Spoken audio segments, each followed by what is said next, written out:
Hey there guys, welcome back for another Mortal Realms Monday painting video. Now this week obviously I'm painting the ruins from this week's issue, and you can check a link for the issue review of that up in the corner there. But as I mentioned in that video, I've decided to do something a little bit different and paint this little terrain piece using the painting guide and the same paints that we have obviously already received throughout the series so far, and see if I can get something that looks like the one of the pieces at the end of the guide in there. So I've gone ahead and primed this with a grey primer. Now I know that in the guide they say to just paint the Corax white straight onto the plastic, but I'm not a huge lover of doing that.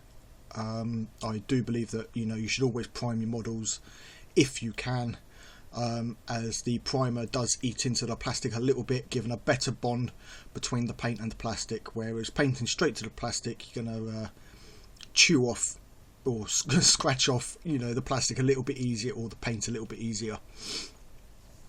So obviously following the instructions in the guide, or the guide in the mag, the issue, first of all I'm just going to give this a couple of coats of Corax white. This is slightly thinned down. Obviously you're getting a few little brush marks in there, but that will obviously neaten out with a second coat. So I'll get on with this and we'll be back for the next step.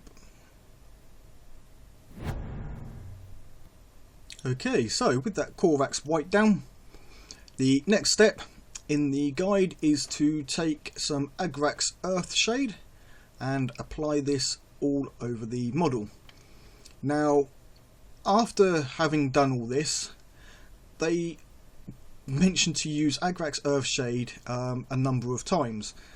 Now the way that I would do this would be to get your white down, your grey down and your bone colour down, then apply the Agrax Earthshade and then dry brush the white over everything toward the end. It's just the steps that the way that they mention doing this, or show you to do this, means you're wasting essentially Agrax Earthshade. They show to cover this entire column with it, where at this stage you actually only need it on the part that I'm doing now and this part here, as well as the same on the top end. The stones in the middle with the writing on will actually get painted over in the next step, and then you're going to be applying Agrax Earthshade on top of that in a later step. So you're kind of wasting Agrax Earthshade by going over that middle area. Now you could leave it, obviously I'm doing it to show you how they do it, follow the guide step by step, but me personally I would leave it and then paint it grey and then apply the Agrax to this bit later on.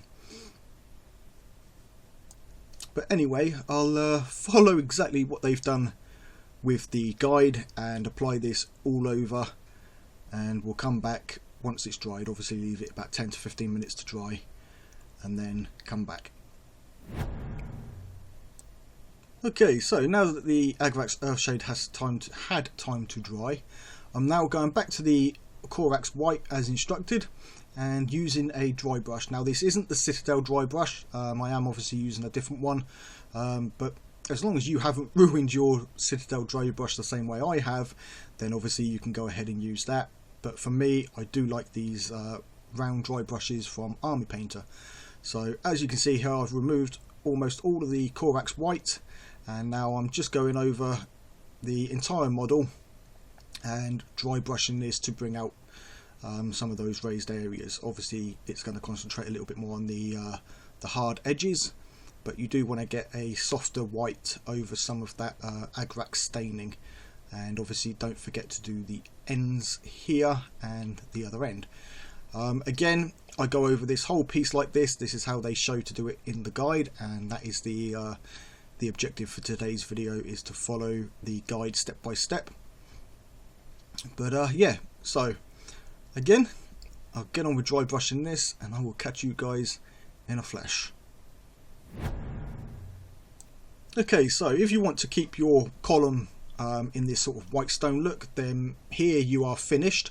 Obviously you just need to do some of the dirt and the bone as described later, you know, a little bit later on in the guide.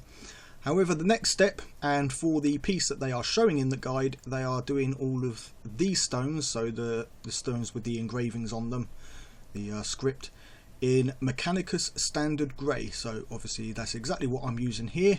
Now I'm being as careful as I can not to get this onto any of the stone that is going to stay white. Obviously, you know, I'm not a perfect painter, I do get a little bit on there, but I find that as soon as you get it on there, rinse your brush in some water, you know, clean the paint off, and dry your brush slightly after rinsing it, but keep a little bit, you know, keep it a little bit damp, and you should be able to go over the wet paint before it dries and remove it.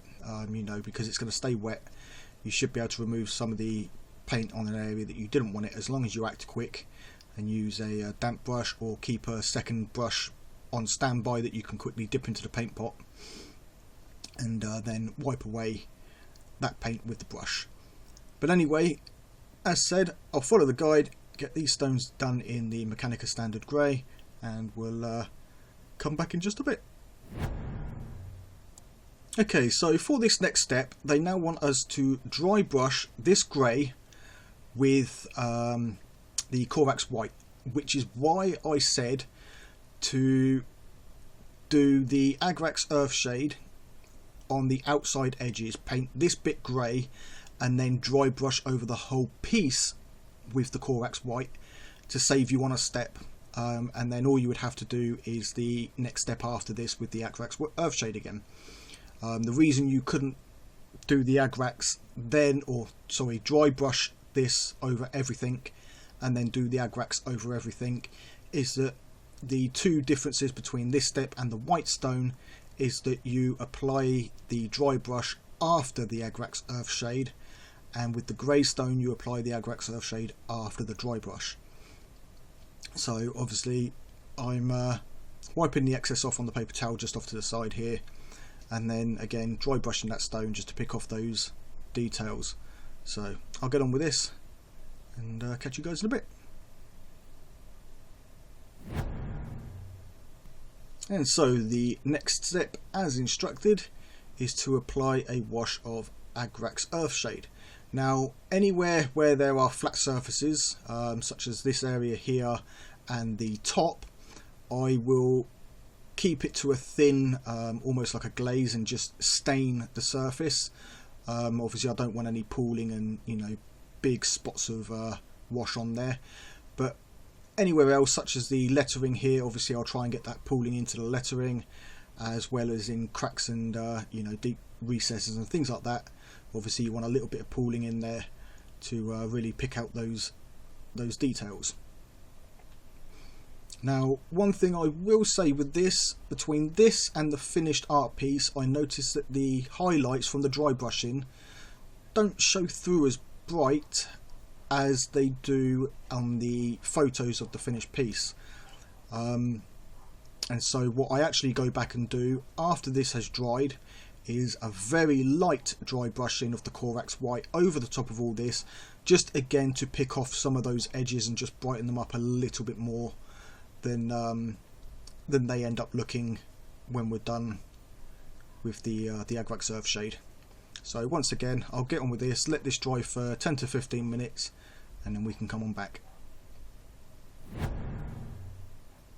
Okay, so the next step is to take some dryad bark and carefully paint in the dirt areas. Now again, this is something I would do differently if it was me doing it my way, and that would be, this would be the first colour I lay down. Before I do any of the stone, I would get this down, because these areas are so close to stone and so small that you're going to get a little bit of paint on areas that you've already done.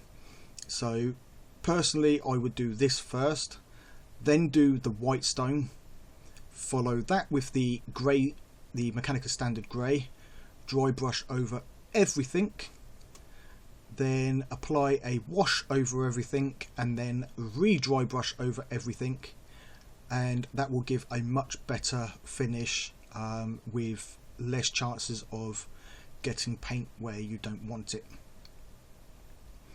But anyway, I will do this and then we can move on to the next step.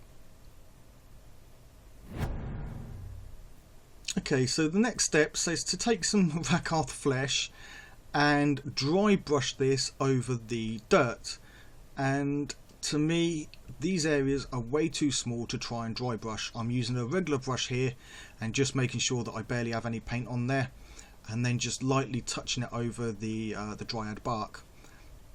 Again, I would do this before applying Agrax Earthshade, as once you get the Agrax over this Rakarth flesh it will tone it down slightly and just result in a better finish.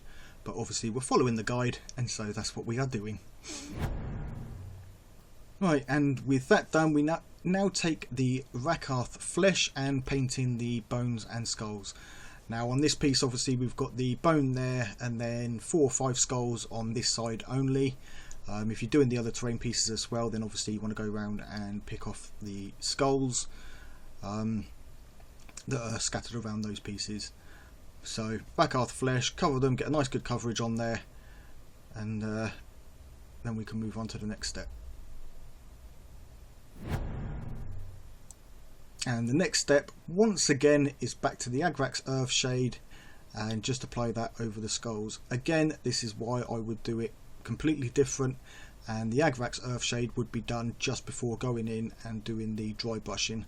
That way you get everything painted and you can throw Agrax Earthshade over this whole piece, let it dry, and then you're almost done without wasting Agrax and wasting time. Okay, and finally take some flayed one flesh and just gently apply this to the tops of the skulls, just to pick off some of those highlights. Obviously you can see leaving some of the Agrax showing, and that will then be this piece complete. Obviously I haven't done the second dry brush over the grey stone here yet. It's not until I compare this to the photo in the magazine that I noticed that theirs is a little bit whiter on the stone, but I'll go in and do that, and then we can come back and you can see the final piece. Right, and there we have it guys, the finished terrain piece. Obviously let me know in the comments what you guys think of it. Personally, looking at it now, obviously there's going to be a slight difference between the photo and my model. A, because of the colours that the printer would have used to print the photo, and B, because I honestly think that the one in the photo doesn't use exactly the same paints that we use. I think that they may have used non-oil to get some of the effect on here, and which is why it looks a lot more greyish than the Agrax Earthshade does. And then obviously the Mechanica standard grey doesn't look the same as the grey that they've used. Again, it looks a lot more paler grey in the photo. So yeah, I think that obviously what they've done is slightly different to what they have told us to do. But yeah, I mean, overall I'm happy with how it's turned out. You know, it's quick and easy, as you can see by the length of this video. I think in total this took me about half an hour to do. So yeah, obviously there's the changes that I've mentioned throughout the video on the order that I would do things and how I would do it. If I would do it again, I would probably also use some non-oil for the shading, as opposed or in joint with the Agrax Earthshade. Maybe for another video at a later time, maybe the next time we get a ruins piece like this, I'll do it with the colours that I think it should be, and then see if we can get something similar to the photos. But for now, obviously that is the end of the video, so thank you ever so much for joining me once again, guys. If you are newly subscribed, then a big welcome to the channel. Thank you for subscribing, and if you're not yet subscribed, then please consider hitting that subscribe button. Let's get this channel growing, especially with Imperium coming up in a few months. I'm looking to do a lot more towards the 40k. Like I've said previously, I'm a 40k player. I'm a big 40k fan. As opposed to Age of Sigmar, I preferred fantasy rather than Age of Sigmar. So obviously the videos that I'm doing here are focused more as a returning player to Age of Sigmar with this series, whereas with 40k it will be from a little bit more of an experienced side, as well as going through for what new players would be seeing. So if you enjoyed the video, hit that like button, check out various links and stuff that I've got in the comment description, see what you like there. If you want to help this channel more, there's obviously links down there. Any feedback you want to give for the channel, any comments, throw them down in the comments. I try to reply to everything. So until next time guys, take it easy and keep painting those minis.